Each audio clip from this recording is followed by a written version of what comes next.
राष्ट्रवादी सराटीत चौथ्यांदा उपोषणाला बसलेल्या मनोज जरांगेंनी मुंबई गाठण्यासाठी स्टेज सोडला आणि थेट गाडीत बसले।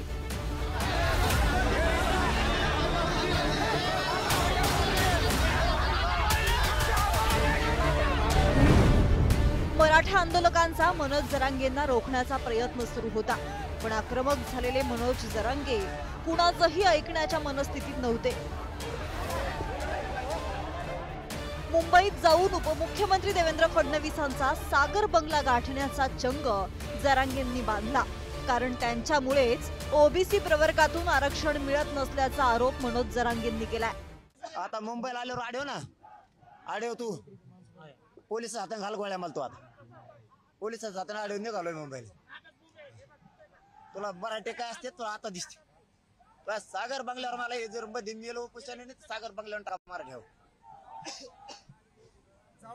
नाही तर तेव मारीन मला गोळ्या घालून तिथं त्याच्या पोलिस जात। ज्या फडणवीसांमुळे मराठा समाजाला आरक्षण मिळालं त्यांच्यावर टीका कशासाठी असा प्रश्न भाजप नेते विचारतायत।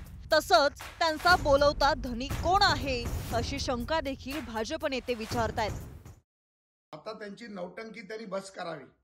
समाजाच्या नावाखाली मागच्या 7-8 महिन्यात स्वतःचा राजकीय वरदस्त करण्याचा जो प्रयत्न जरांगे पाटील करत होते त्याच्या मागचा बोलवता धनी कोण आहे त्यांनी सांगावं।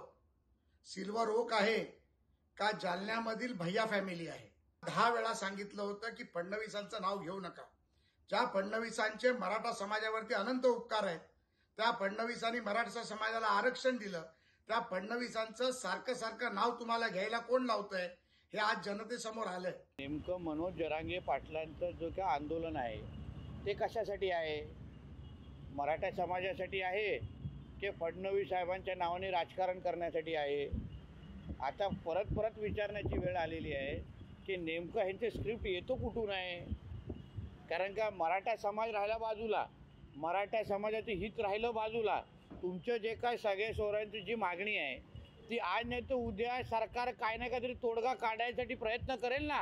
मनोज जरांगेंचा आता तोल सुटत चाललेला आहे। जरांगेंचं एक एक पत्ता उघड होत असताना जे त्यांच्यावरती टीका करतात त्यांच्याबद्दल त्यांनी बोललं पाहिजे।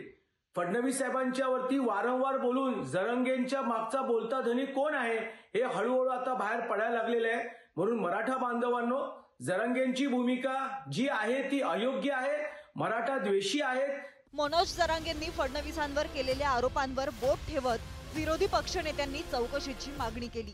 आता ते जर देवेंद्रवर फडणवीसावर आरोप करत असतील तर ते त्यांना माहीत, त्याच्या मागची पार्श्वभूमी। आम्ही काही त्यांच्या जवळ त्या सगळ्या मुवमेंटमध्ये नाही आहोत, पण असं काही होत असेल तर याची चौकशी मात्र झाली पाहिजे। हा गंभीर विषय आहे। एखादा आंदोलन करता इतका गंभीर आरोप सत्ताधाऱ्यावर करतोय, उपमुख्यमंत्र्यावर करतोय, हे या गंभीर प्रकरणाची चौकशी कोण करणार? न्याय कोणाकडे मागावं? जो आदेश देणारे होते ते जनरल डायर कोण आहेत हे आपल्याला समजायला पाहिजे, कारण ह्या घटनाबाह्य सरकारमध्ये एक मुख्यमंत्री आहेत, 2 उपमुख्यमंत्री आहेत। आता कधीही कुठचंही आंदोलन उठवायच्या आधी, कुठचंही महत्वाचं किंवा मोठं आंदोलन उठवायच्या आधी किंवा लाठीचार्ज होण्याच्या आधी आदेशाशिवाय कधीही पोलीस हे पाऊल उचलणार नाहीत। मग नक्की जेव्हा सगळ्यांची खालती बदली होते तर जनरल डायर या तिघांमधून मग एक मुख्यमंत्री आणि 2 उपमुख्यमंत्री नक्की कोण आहे ह्याचं पण उत्तर मिळालंच पाहिजे। दरम्यान कुणी जर राजकारण करू पाहत असेल तर त्याचा राजकीय सामना करायला आम्ही समर्थ आहोत अशी प्रतिक्रिया आशिष शेलार यांनी दिली आहे। तर फडणवीसांबद्दल कोणतेही अपशब्द खपवून घेणार नाही असं इतर भाजप नेत्यांनी बजावलंय। काय चूक आहे देवेंद्रजींची?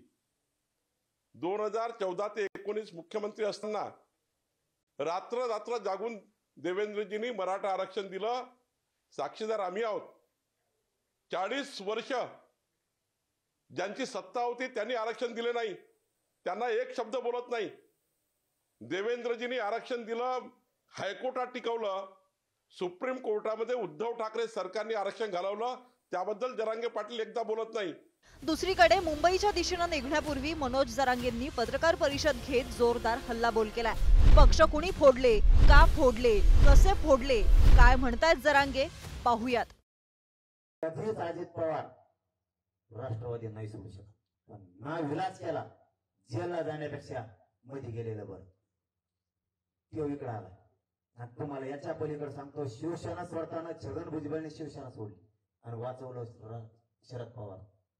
छगन भुजबळ कव्हाच राष्ट्रवादी सोडू शकत नाही. आणि अजित पवारचं त्याचं जमत सुद्धा नाही. तर ते दोघं एकीकडे जोड शकत नाही. तरी बी पुन्हा जेलला देवेंद्र फडणवीस टाकेन म्हणून छगन भुजबळला तिकडे अजित पवारचं त्याचं पटत नसून जावं लागतं. आता तुम्हाला याच्या पुढचं सांगतो. अशोक चव्हाणांच्या घरात 3दा मुख्यमंत्री पद दिले बापासह. कव्हाच काँग्रेस सोडू शकत नाही तो, कव्हाच. पण जावं लागतं. राज्य सरकारनं मराठा समाजाला 10% आरक्षण देणारा कायदा मंजूर केला. मात्र सगळे सोयरे तरतुदीसह ओबीसी प्रवर्गातून मराठा आरक्षण द्यावं या मागणीवर मनोज जरांगे पाटील ठाम आहेत. त्यासाठी चौथ्यांदा अंतरवाली सराटीत ते उपोषणाला बसले होते. मात्र आता ते थेट मुंबईच्या दिशेनं निघालेत. दिवसेंदिवस मनोज जरांगेंचा आक्रमकपणा वाढत चाललाय. तसंच त्यांची भाषा देखील तीव्र होत चालली आहे. मात्र या पवित्र्यामुळे प्रश्न सुटणार की चिघळणार असा प्रश्न आता विचारला जातोय. एक नक्की की आजवर मराठा आंदोलनातून समाजाची शक्ती दिसायची, तिला संयमाची जोड असल्यानं आणखीनच शोभायची. आताही तो संयम ढळू नये, शक्ती दाखवायचीच पण संयमानेच. इतर घटकही आपल्या या मोठ्या भावाच्या हक्कासाठी साथ देण्यासाठी आणखी आपुलकीनं पुढे सरसावतील. मराठा समाजाच्या मनात, त्यातही जरांगेंच्या मनात आपुलकीची बीज पेरण्यासाठी सत्तेनंही आता विश्वास वागण्यातून वाढवला पाहिजे. सचिन जिरे, पुढारी न्यूज, अंतरवाली सराटी, जालना.